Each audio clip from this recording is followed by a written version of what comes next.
ನಮಸ್ಕಾರ ಸ್ನೇಹಿತರೆ, all in one Kannada YouTube ಚಾನೆಲ್ಗೆ ಸ್ವಾಗತ. ಒಂದು ಚಿಕ್ಕ ಹಳ್ಳಿಯಲ್ಲಿ ಬಡ ಕುಟುಂಬದಲ್ಲಿ ಹುಟ್ಟಿದ ಒಬ್ಬ ಹುಡುಗನಿದ್ದ. ಅವನ ಜೀವನ ಸುಲಭವಾಗಿರಲಿಲ್ಲ. ಮನೆ ಪರಿಸ್ಥಿತಿ ದುರ್ಬಲವಾಗಿತ್ತು. ದಿನಗೂಲಿ ಕೆಲಸ ಮಾಡಿ ಜೀವನ ಸಾಗಿಸುತ್ತಿದ್ದ ಕುಟುಂಬ. ಆದ್ರೆ ಆ ಹುಡುಗನ ಮನಸ್ಸಿನಲ್ಲಿ ಒಂದು ದೊಡ್ಡ ಕನಸಿತ್ತು. ಜೀವನದಲ್ಲಿ ಏನಾದರೂ ಸಾಧಿಸಬೇಕು ಎಂಬ ಬಲವಾದ ಆಸೆ.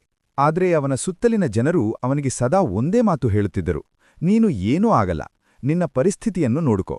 ಈ ಮಾತುಗಳು ಅವನ ಮನಸ್ಸಿಗೆ ನೋವು ಕೊಡುತ್ತಿದ್ದರೂ ಅವನು ತನ್ನ ಕನಸನ್ನು ಬಿಡಲಿಲ್ಲ. ಒಂದು ದಿನ ಅವನು ಒಂದು ಜ್ಞಾನಿಯ ಗುರು ಬಗ್ಗೆ ಕೇಳಿದ. ಜೀವನದ ಸಮಸ್ಯೆಗಳಿಗೆ ಉತ್ತರ ಕೊಡಬಲ್ಲ ಗುರು ಎಂದು ಎಲ್ಲರೂ ಹೇಳುತ್ತಿದ್ದರು. ಆತನು ಅವರನ್ನು ಭೇಟಿ ಮಾಡಲು ನಿರ್ಧರಿಸಿದ. ಹಲವಾರು ಮೈಲುಗಳು ನಡೆದು ಅವನು ಗುರು ಇರುವ ಸ್ಥಳಕ್ಕೆ ತಲುಪಿದ. ಗುರುಗಳನ್ನು ಕಂಡು ಅವನು ನಮಸ್ಕಾರ ಮಾಡಿ ಕೇಳಿದ: ಗುರುಗಳೇ, ನಾನು ಜೀವನದಲ್ಲಿ ಯಶಸ್ವಿಯಾಗಬೇಕು. ಅದಕ್ಕಾಗಿ ನಾನು ಏನು ಮಾಡಬೇಕು? ಗುರುಗಳು ಅವನನ್ನು ಸ್ವಲ್ಪ ಸಮಯ ಗಮನದಿಂದ ನೋಡಿದರು. ಆದರೆ ತಕ್ಷಣ ಉತ್ತರ ಕೊಡಲಿಲ್ಲ. ಬದಲಿಗೆ ಹೇಳಿದರು: ನಾಳೆ ಬೆಳಿಗ್ಗೆ ನದಿಯ ಬಳಿ ಬಾ. ಮುಂದಿನ ದಿನ ಬೆಳಿಗ್ಗೆ ಹುಡುಗ ನದಿಯ ತೀರಕ್ಕೆ ಹೋದ. ಗುರುಗಳು ಅಲ್ಲಿ ಇದ್ದರು. ಅವರು ಅವನನ್ನು ನೀರಿನೊಳಗೆ ಬರಲು ಹೇಳಿದರು. ಹುಡುಗ ನೀರಿನಲ್ಲಿ ನಿಂತಾಗ ಗುರುಗಳು ಅವನ ತಲೆಯನ್ನು ಆಕಸ್ಮಿಕವಾಗಿ ನೀರಿನೊಳಗೆ ಒತ್ತಿದರು. ಮೊದಲು ಹುಡುಗ ಆಶ್ಚರ್ಯಪಟ್ಟ. ನಂತರ ಉಸಿರಾಟ ಕಷ್ಟವಾಯಿತು. ಅವನು ಹೊರಬರಲು ಪ್ರಯತ್ನಿಸಿದ. ಅವನ ಹೃದಯ ವೇಗವಾಗಿ ತಡಕಾಡುತ್ತಿತ್ತು.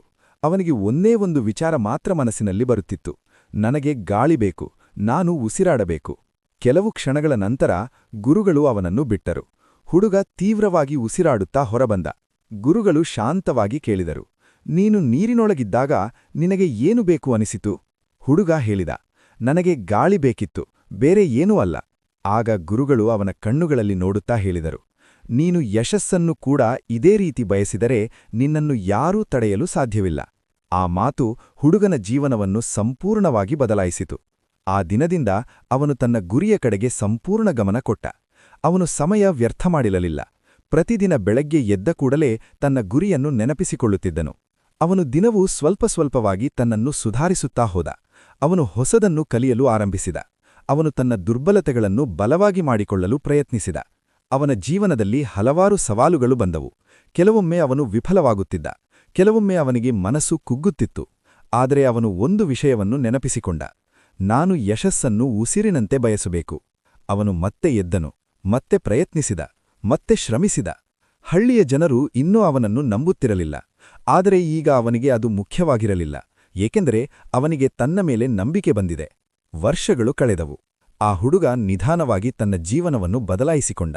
ಅವನು ಯಶಸ್ಸಿನ ಹಾದಿಯಲ್ಲಿ ಮುಂದೆ ಸಾಗಿದ. ಒಂದು ದಿನ ಅವನು ತನ್ನ ಹಳ್ಳಿಯಲ್ಲೇ ಅತ್ಯಂತ ಯಶಸ್ವಿಯಾದ ವ್ಯಕ್ತಿಯಾದ. ಅವನನ್ನು ಒಮ್ಮೆ ಹಾಸ್ಯ ಮಾಡಿದ ಜನರು ಈಗ ಅವನನ್ನು ಗೌರವದಿಂದ ನೋಡುತ್ತಿದ್ದರು. ಈ ಕಥೆಯ ಪಾಠ ಬಹಳ ಸರಳ.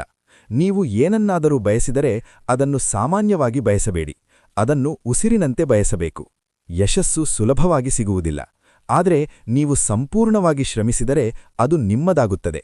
ನಿಮ್ಮ ಪರಿಸ್ಥಿತಿ ನಿಮ್ಮ ಭವಿಷ್ಯವನ್ನು ನಿರ್ಧರಿಸುವುದಿಲ್ಲ, ನಿಮ್ಮ ನಿರ್ಧಾರಗಳು ನಿಮ್ಮ ಭವಿಷ್ಯವನ್ನು ನಿರ್ಮಿಸುತ್ತವೆ. ನೀವು ನಿಮ್ಮ ಮೇಲೆ ನಂಬಿಕೆ ಇಟ್ಟರೆ ನೀವು ಯಾವ ಪರಿಸ್ಥಿತಿಯಲ್ಲಿದ್ದರೂ ನೀವು ಯಶಸ್ವಿಯಾಗಬಹುದು. ಇದು ಕೇವಲ ಒಂದು ಕಥೆಯಲ್ಲ, ಇದು ಜೀವನದ ಸತ್ಯ. ಧನ್ಯವಾದಗಳು.